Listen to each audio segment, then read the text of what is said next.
আসুন আসুন মহারাজ, আসুন রানীমা। আমার কি সৌভাগ্য, এই গরিবের বাড়িতে আপনাদের পায়ের ধুলো পড়লো। আমরা ধন্য হলাম। এক করি ভাই, তাহলে আমি এখন আসি। এই যে, এই হলো আপনার পাত্র, আমার রাজ্যের সেনাপতি। প্রণাম। আপনারা ভেতরে চলুন, অনেক দূর থেকে আসছেন, একটু জল খাবার খেয়ে বিশ্রাম নিন। আমি পাত্রী দেখার প্রশস্ত সময়টা একটু গণনা করে নিই। মহারাজ আর রানীমা, এই আপনাদের দোতলায় একটু কষ্ট করে উঠতে হবে। কেন? আপনাদের বিশ্রামের আয়োজন আমি ওখানেই করেছি। এই কে আছো? যাও, মহারাজ আর রানীমার ঘরটা দেখিয়ে দাও, উঠে গিয়ে ডান দিকে। মহারাজ, রানীমা যান, আপনারা বিশ্রাম করুন। ঠিক আছে, আমরা যাচ্ছি, তোমরাও একটু বিশ্রাম নিয়ে নাও। এই মন্ত্রীমশাই, আমরা গরিব, একটু মানিয়ে গুছিয়ে নেবেন। জানি খুব কষ্ট হচ্ছে। আমি মন্ত্রী, আমার কোনো সম্মান নেই, সবার সাথে থাকতে হবে। না না, ঠিক আছে ঠিক আছে, ওই একটা কথা আছে না, যদি হই সুজন তেঁতুল পাতায় নজন। ও আমরা সব মানিয়ে গুছিয়ে নেবই আর কি। আগে পাত্রী কখন দেখব? এই দুপুরে খাওয়ার পর। আমি সময় গণনা করে বলে দিচ্ছি। ঠিক আছে রাজজ্যোতিষী, আপনার যেমন ইচ্ছে। তাহলে চলুন মন্ত্রীমশাই, আপনাদের ঘরটা দেখিয়ে দিই। হ্যাঁ চলুন। মহারাজ, শুনতে পাচ্ছেন? কেউ যেন হাঁটছে। নুপুরের ছমছম শব্দ শুনতে পাচ্ছেন মহারাজ? হ্যাঁ পাচ্ছি, আমাদের দেখতে এসেছে। কে? ভেতরে এসো। তোমার নাম কি? তোমার নাম কি ময়না? তুমি ভেতরে এসো। লজ্জা পেয়েছে। হ্যাঁ রানী, তুমি ঠিকই ধরেছ, ও নির্ঘাত ময়না, আমাদের লুকিয়ে দেখতে এসেছে। আজ্ঞা করুন রানীমা, আপনি ডাকলেন? আপনার মেয়ে ময়না বোধহয় আমাদেরকে দেখতে এসেছিল। আমার মেয়ে এখানে? ওই না তো। সে কি, আমরা যে স্পষ্ট শুনলাম ছমছম নুপুরের শব্দ। মহারাজ মহারাজ, আমার মেয়ে তো নিজের ঘরে ঘুমোচ্ছে।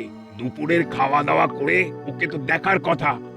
আমি তো এক্ষুনি দেখে এলাম। তাহলে ওই নুপুরের শব্দটা কার? আপনার কি আর কোনো মেয়ে আছে? না রানীমা, আমার ওই একটাই মেয়ে, মা মরা মেয়ে ময়না। খুব কষ্ট করে মানুষ করেছি, আর মায়ের অভাব আমি বুঝতেই দিইনি। কিচ্ছু চিন্তা করবে না এক করি, তোমার মেয়ে আমার সেনাপতির কাছে খুব সুখে থাকবে। আর আমার সেনাপতি ছেলে হিসেবে খুব ভালো। এটা আমার পরম ভাগ্য। যাকে, আপনারা বিশ্রাম করুন, জল খাবার পাঠিয়ে দিচ্ছি। নুপুর পরে আমাদের ঘরের কাছে কে এসেছিল? সেনাপতি ছাড়া আমার সকল সভাসদদের প্রতি একটা আবেদন, খুব করুণ ভাবে তোমাদের সকলের কাছে আর্জি জানাচ্ছি, তোমরা খোঁজো। আপনি যখন বলেছেন তখন অবশ্যই খুঁজবো, কিন্তু কি খুঁজবো? হ্যাঁ, সূক্ষ্ম সূক্ষ্ম কথাগুলো তুমি বুঝতে পারো না, এটাই সমস্যা। গোপাল, তুমি বল, তোমরা কি খুঁজবে? মানে আমি কি খোঁজার কথা বলেছি? আগে আপনি যেটা খোঁজার কথা বলছেন সেটা আমি ইতিমধ্যেই শুরু করে দিয়েছি মহারাজ। এটা কিরকম হলো? কি খোঁজার কথা কিছু না বুঝেই তুমি খুঁজতে শুরু করে দিয়েছো? বড় বিচিত্র ব্যাপার। আপনাকে কে বললো যে আমি বুঝতে পারিনি? মহারাজ সেনাপতি মশাইয়ের জন্য পাত্রী খুঁজতে বলছেন। কি মহারাজ, আমি কি ঠিক বলেছি? একদম শতকরা 100% ঠিক। তা কিছু কি খবর পেলে? আজ সন্ধ্যায় খবরটা আনবে। বাহ বাহ বাহ বাহ, দেখো আমাদের পাত্রী যেন টুকটুকে হয়, গড়নটা ঠিক পুতুল পুতুল হতে হবে। আমাদের সেনাপতি কাঠখোট্টা, নরম সরম ব্যাপারই নেই। আমি হলাম সেনাপতি, আমাকে নরম নয়, সবসময় ওই গরম থাকতে হয়, নইলে সবাই তো মাথায় উঠে নাচবে। সবাই নয়, একজনকে তোমার মাথায় উঠে নাচার জন্য ঠিক করছি। বেশ তো আছি মহারাজ, আমার পায়ে আবার কেন বেড়ি পড়াচ্ছেন? এই বেড়ি যে কি মায়াময় বেড়ি সেটা তো বুঝতে হবে। বুঝতে হলে আপনাকে বিয়ে করতে হবে। হ্যাঁ, মনে মনে তো ইচ্ছে 16 আনা। ধুর, তুই যে কি বলো না। ওমা, আপনি তো দেখি লজ্জায় রাঙা হয়ে গেলেন। লজ্জা পেয়ে রাঙা হলেন আমাদের সেনাপতি। বিয়ে করেই ঠান্ডা হবে, জানি ওনার মতি। অসাধারণ অসাধারণ।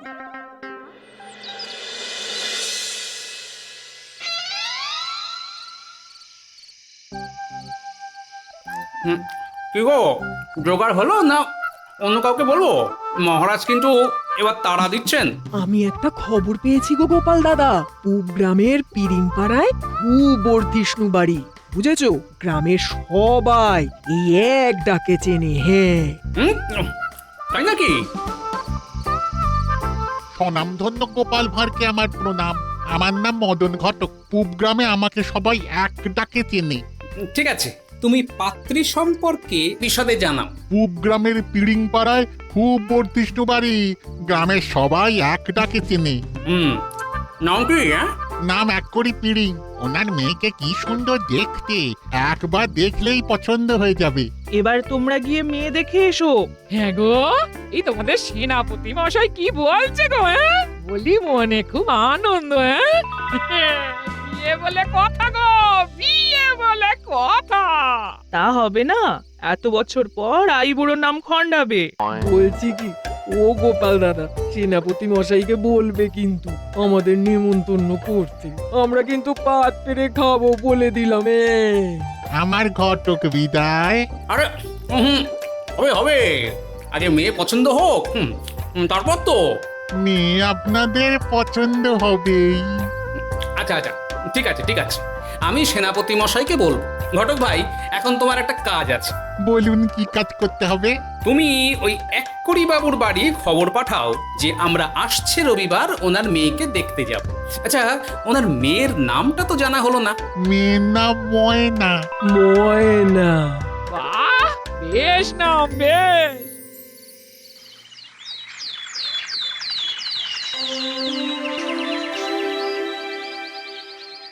ময়না, আহা, নাম শুনেই তো মনে হচ্ছে গান জানি। ভালোই হলো, সেনাপতি রাত দিন গান শুনবে আর রাজসভায় এসে ঢুলবে। তোমাকে দিয়ে বিচার করছো মন্ত্রী, মনে আছে গোপাল? আছে মহারাজ। আহ গোপাল, থামো না কেন? পুরনো কাসন্দি ঘাটছ। মন্ত্রী গিন্নি জল নিতেন, মন্ত্রী নিতেন মাটি, মন্ত্রী মশাইয়ের মনে পাপ, গিন্নি যদিও খাঁটি। অসহ্য। থাক থাক, আর নয়, মন্ত্রী লজ্জা পাচ্ছে। এখন সেনাপতিকে নিয়ে ভাবো। তাহলে রবিবার পূব গ্রাম, ভালো দেখে এসে জানি। তা কে কে যাচ্ছ? আমার খুব ইচ্ছে ওই মেয়ে দেখতে আপনি আর রানীমা যাবেন। হ্যাঁ, হাতে তো বিস্তর কাজ গো সেনাপতি। থাকুক কাজ মহারাজ, আপনাকে যেতে হবে, ব্যাস। ঠিক আছে, আমি আর রানী তোমাদের সাথে মেয়ে দেখতে যাব। আমি ধন্য হলাম। রাজ্যোতিষী, শুভ মুহূর্ত দেখো। রবিবার আমাদের দ্বীপ্রহরের আগেই বেরোতে হবে, তারপর বারবেলা পড়ে যাবে। তাহলে ওই কথাই রইল, রবিবার সকাল সকাল আমরা পূব গ্রামের উদ্দেশ্যে রওনা দেব।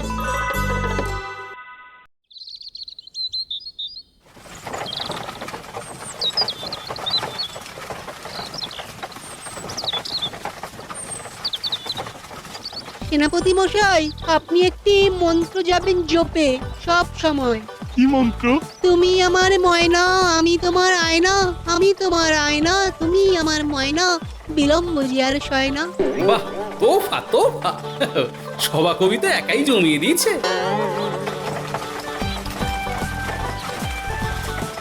আচ্ছা, আমরা ঠিক পথে যাচ্ছি তো? সামনে একটা মোড় আছে, ওখানেই জিজ্ঞাসা করব। রোহিত, গাড়ি থামাও, গাড়ি থামাও।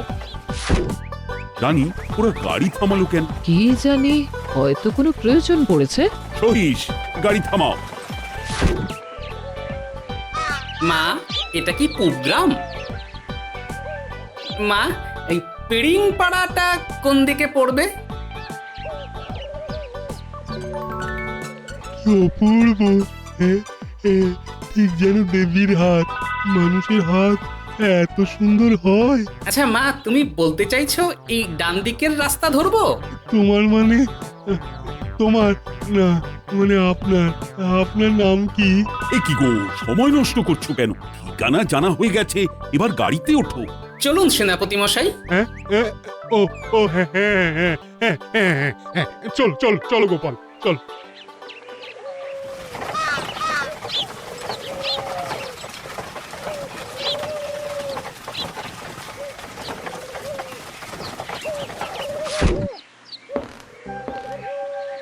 আসুন আসুন মহারাজ, আসুন রানীমা, আমার কি সৌভাগ্য এই গরিবের বাড়িতে আপনাদের পায়ের ধুলো পড়লো। আমরা ধন্য হলাম। এক করি ভাই, তাহলে আমি এখন আসি। এই যে, এই হলো আপনার পাত্র, আমার রাজ্যের সেনাপতি। প্রণাম। আপনারা ভেতরে চলুন, অনেক দূর থেকে আসছেন, একটু জল খাবার খেয়ে বিশ্রাম নিন। আমি পাত্রী দেখার প্রশস্ত সময়টা একটু গণনা করে নিই। মহারাজা রানীমা, এই আপনাদের দোতলায় একটু কষ্ট করে উঠতে হবে। কেন? আপনাদের বিশ্রামের আয়োজন আমি ওখানেই করেছি। এই কে আছো? যাও, মহারাজ আর রানীমার ঘরটা দেখিয়ে দাও, উঠে গিয়ে ডান দিকে। মহারাজ, রানীমা যান, আপনারা বিশ্রাম করুন। ঠিক আছে, আমরা যাচ্ছি, তোমরাও একটু বিশ্রাম নিয়ে নাও। এই মন্ত্রীমশাই, আমরা গরিব, একটু মানিয়ে গুছিয়ে নেবেন, জানি খুব কষ্ট হচ্ছে। আমি মন্ত্রী, আমার কোনো সম্মান নেই, সবার সাথে থাকতে হবে? না না, ঠিক আছে ঠিক আছে, ওই একটা কথা আছে না, যদি হই সুজন তেঁতুল পাতায় নজন। ও আমরা সব মানিয়ে গুছিয়ে নেবই আর কি। আগে পাত্রী কখন দেখব? এই দুপুরে খাওয়ার পর। আমি সময় গণনা করে বলে দিচ্ছি। ঠিক আছে রাজ্যতীষী, আপনার যেমন ইচ্ছে। তাহলে চলুন মন্ত্রীমশাই, আপনাদের ঘরটা দেখিয়ে দিই। হ্যাঁ চলুন। মহারাজ, শুনতে পাচ্ছেন? কেউ যেন হাঁটছে, নুপুরের ছমছম শব্দ শুনতে পাচ্ছেন মহারাজ? হ্যাঁ পাচ্ছি, আমাদের দেখতে এসেছে। কে? ভেতরে এসো। তোমার নাম কি? তোমার নাম কি ময়না? তুমি ভেতরে এসো। লজ্জা পেয়েছে? হ্যাঁ রানী, তুমি ঠিকই ধরেছ, ও নির্ঘাত ময়না, আমাদের লুকিয়ে দেখতে এসেছে। আজ্ঞা করুন রানীমা, আপনি ডাকলেন? আপনার মেয়ে ময়না বোধহয় আমাদেরকে দেখতে এসেছিল। আমার মেয়ে এখানে? ওই না তো। সে কি, আমরা যে স্পষ্ট শুনলাম ছমছম নুপুরের শব্দ। মহারাজ, মহারাজ, আমার মেয়ে তো নিজের ঘরে ঘুমোচ্ছে। দুপুরের খাওয়া দাওয়া করে ওকে তো দেখার কথা। আমি তো এক্ষুনি দেখে এলাম। তাহলে ওই নুপুরের শব্দটা কার? আপনার কি আর কোনো মেয়ে আছে? না রানীমা, আমার ওই একটাই মেয়ে, মা মরা মেয়ে ময়না। খুব কষ্ট করে মানুষ করেছি, আর মায়ের অভাব আমি বুঝতেই দিইনি। কিচ্ছু চিন্তা করবে না এক করি, তোমার মেয়ে আমার সেনাপতির কাছে খুব সুখে থাকবে। আর আমার সেনাপতি ছেলে হিসেবে খুব ভালো। এটা আমার পরম ভাগ্য। যাকে আপনারা বিশ্রাম করুন, জল খাবার পাঠিয়ে দিচ্ছি। নুপুর পরে আমাদের ঘরের কাছে কে এসেছিল? তাহলে সেনাপতি মশাইয়ের আইবুড়ো নাম খণ্ডাচ্ছে। শুধু সময়ের অপেক্ষা, তারপর কাটবে সেনাপতির প্রতীক্ষা। নুপুরের শব্দ, তার মানে আর নয়নে চেয়ে দেখতে কেউ এসেছে। কেউ? গোপাল, এ হলো ময়না, তিনি এসেছেন আমাদের সেনাপতি মশাইকে দেখতে। ও সেনাপতি মশাই, যান না, বাইরে দাঁড়িয়ে আপনার ময়না। কোথায় যাচ্ছ বাবা জীবন? নুপুর বাজছে। নুপুর বাজছে? কোথায়? এই তো এতক্ষণ বাজছিল তো, কেউ এখানে ছিল। হ্যাঁ, কোথাও ভুল হচ্ছে, আমি তো এখানেই ছিলাম। কই, আমার কানে তো কোনো শব্দ আসেনি। কি হয়েছে সেনাপতি মশাই? তুমি নুপুরের শব্দ শুনেছো না? হ্যাঁ শুনেছি তো, কেন কি হয়েছে? কিন্তু উনি বলছেন যে ওনার কানে কোনো শব্দই আসেনি। আশ্চর্য, আমাদের কানে এলো অথচ আপনার কানে এলো না। এটা কেমন একটা ভোজগট ব্যাপার হয়ে যাচ্ছে না? আচ্ছা, ময়না ছাড়া আর কোনো মেয়ে এই বাড়িতে আছে? না না, আমার একটাই মেয়ে ময়না, সে তো ঘরে শুয়ে আছে। আপনাদের কোথাও ভুল হচ্ছে। এই বিশ্রাম নিন, আপনাদের জল খাবার আমি পাঠিয়ে দিচ্ছি। তাহলে হয়তো আমাদের সোনারই ভুল। চলুন সেনাপতি মশাই, ঘরে চলুন।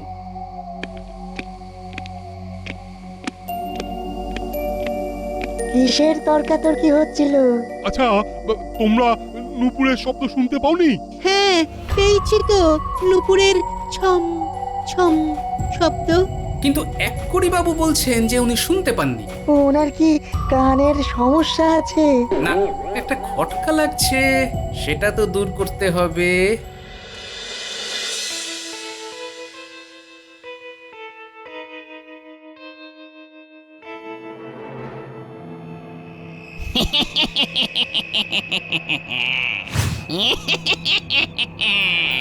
ও মাগো, কি ভয়ানক হাসি! না হেসে খাবারটা রেখে চলে যাও, কেমন?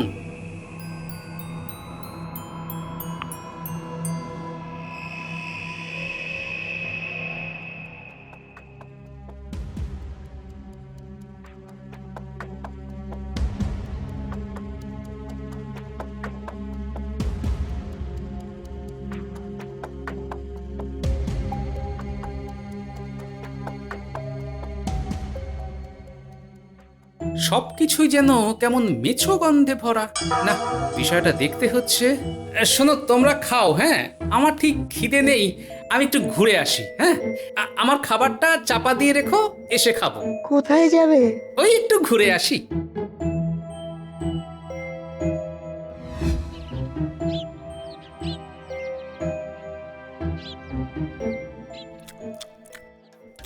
কি গো রাজ্যতীষী, বলছি শুভ সময় কিছু পেলে?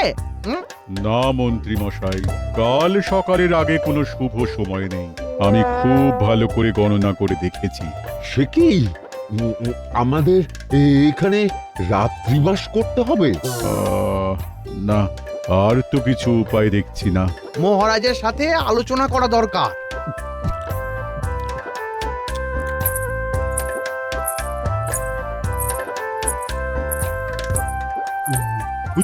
ওই তো আওয়াজটা আবার হচ্ছে। হ্যাঁ, এইবার হাতে নাতে ধরবো। আমাদের মিথ্যেবাদী বানানো। দেখাচ্ছি মজা। আওয়াজটা দিক থেকে আসছে মনে হচ্ছে। যাই।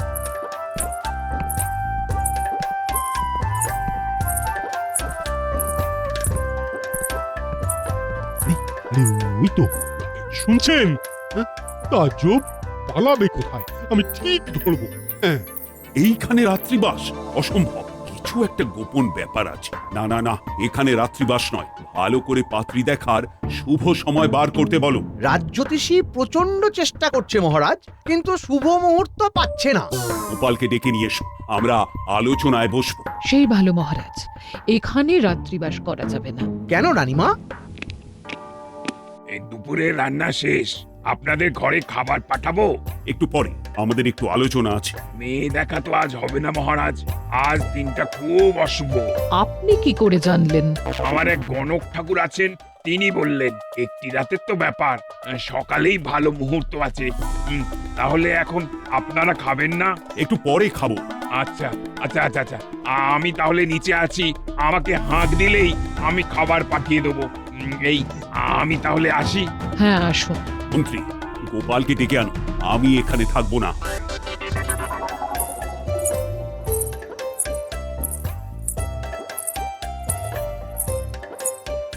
দাঁড়াও।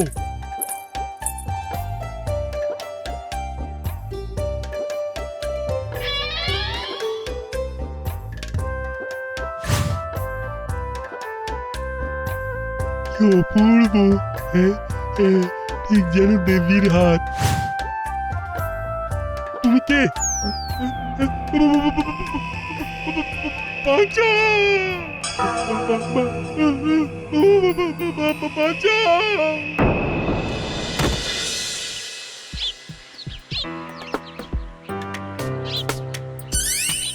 আচ্ছা, ওই লোকটা কি ওই ঘোড়ার গাড়ি করে এসেছিল? মনে তো হচ্ছে। এই গ্রামে তো আগে কোনোদিন দেখিনি। কি খুঁজছে বলতো? চলো তো জিজ্ঞেস করে আসি। আপনি কি কিছু খুঁজছেন? আমি পথ হারিয়ে ফেলেছি। আমি ঘরটাকে খুঁজে পাচ্ছি না। কার ঘর? নামটা বলুন। ওই এক কুড়ি পিড়িং। কার নাম বললেন? এক কুড়ি পিড়িং। আপনারা কি ঘোড়ার গাড়ি করে এসেছিলেন? ওই গাড়ির সবাই কি এখন পিরিং এর বাড়িতে? হ্যাঁ, ওখানে আমাদের কৃষ্ণনগরের মহারাজ আছেন, রানীমা আছেন। দয়া করে আমাকে ওই বাড়িতে যাবার পথটা বলে দিন। ওই বাড়িটা তো ভুতুরে বাড়ি। আচ্ছা, কি করতে ওই বাড়িতে এসেছিলেন? আগে আমাদের সেনাপতির জন্য মেয়ে দেখতে এসেছিলাম। মেয়েটির নাম কি ময়না? হ্যাঁ। আচ্ছা, আপনারা কি করে জানলেন? সব পরে শুনবেন, এখন তাড়াতাড়ি চলুন। যদি সবাইকে বাঁচাতে চান তাড়াতাড়ি চলুন। কোথায়? আমরা ওনাকে বৃদ্ধ বাবা বলি, সাধক মানুষ। চলুন চলুন। বাবা বাবা বাড়ি আছেন? বাবা আপনাকে খুব দরকার বাবা। কি হয়েছে? আবার এনারা এক কোড়ি পিড়িংয়ের জালে পড়েছে। ঘরের মধ্যে মহারাজ রানীমা আছেন। সেনাপতির জন্য ময়নাকে দেখতে এসেছে। ও এই মদন ঘটকের কাজ। এরা আর শান্তি দেবে না। ব্যাপারটা কি বাবা? গল্প করার সময় নেই। জানি না এতক্ষণে কি হয়েছে। শোনো বাবা, সাহস আছে? আছে। বেশ, আমি একটা মন্ত্রপুত মশাল দেব, হ্যাঁ? সেটা নিয়ে ঠিক মাথার মোড়ে চলে যাবে। ডান দিকে তাকালেই তুমি ওই মাটির দোতলা বাড়িটা দেখতে পাবে। তারপর দরজা খুলে ঘরের মধ্যে ঢুকে যাবে। ভয় পাবে না, আর কোনো মায়ায় ভুলবে না, বুঝেছো? তারপর? সোজা একতলার বাম দিকের ঘরে ধাক্কা মেরে ঢুকে যাবে। সামনেই দেখবে একটা ছবি। ওই ছবির সামনে মশালটাকে ছুঁয়ে দেবে। ব্যাস, সব ঠিক হয়ে যাবে।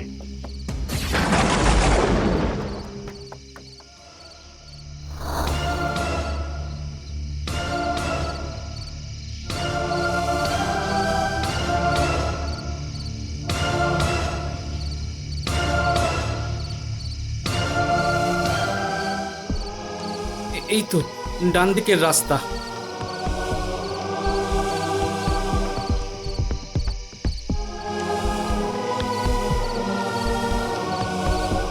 এই তো বাড়িটা। জয় ঠাকুর, শক্তি দাও।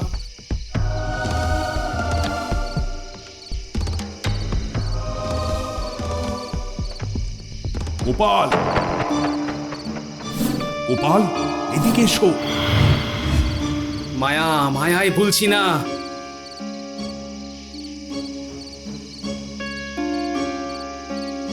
গোপাল, গোপাল আমার খুব কষ্ট, গোপাল আমাকে বাঁচাও। মায়াতে ভুলছি না। ওই তো সামনের ঘর, সামনে।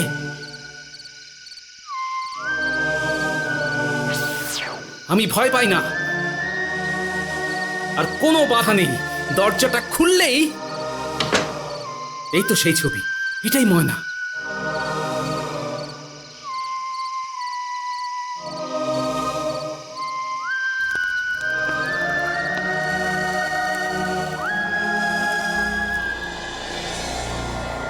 মহারাজ, আপনাদের খুব কপাল ভালো যে গোপাল বাইরে ছিল। গোপাল যে বুদ্ধি করে বাইরে গিয়েছিল, এইটাই আপনাদের বাঁচিয়ে দিয়েছে। বিষয়টা কি?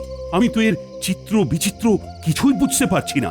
এই রকম একটা কোণে দেখার দিনে ডাকাতরা ঘরে ঢুকে এক কড়ি বাবুর সর্বস্ব লুট করে নিয়ে যায়। মানে? একটা ডাকাত পাত্র সেজে ময়নাকে বিয়ে করার জন্য আসে। তারপর যা হবার হয়। এ তো ছলনা। সেই থেকে এই এক কড়িও ছলনা করে। সাধারণ মানুষের বিশ্বাস নিয়ে ছলনা করে। ওরা তো বাতাসে ভাসে, ওদের কাছে সব খবর আসে। ওরাই তো খবর পেয়ে কাছের মানুষদের সাথে যোগাযোগ করে মেয়ে দেখানোর জন্য। কি ভয়ঙ্কর! গোপাল, ভাগ্যে তুমি ছিলে গোপাল। আজ রাতে এই গরিবের ঘরে কোনো রকমে কাটিয়ে দিন, কাল সকালে চলে যাবে, কেমন? আমিও প্রতিজ্ঞা করলাম আর বিয়ের স্বপ্ন দেখবো না। বাবা, চিরকাল আইবুড়োই থাকবো। হ্যাঁ, আমিও নাকে খত দিলাম, আর কারো খটকালি করব না। উফ, কি ভয়ঙ্কর! যাক, সব ভালো তার, শেষ ভালো যার।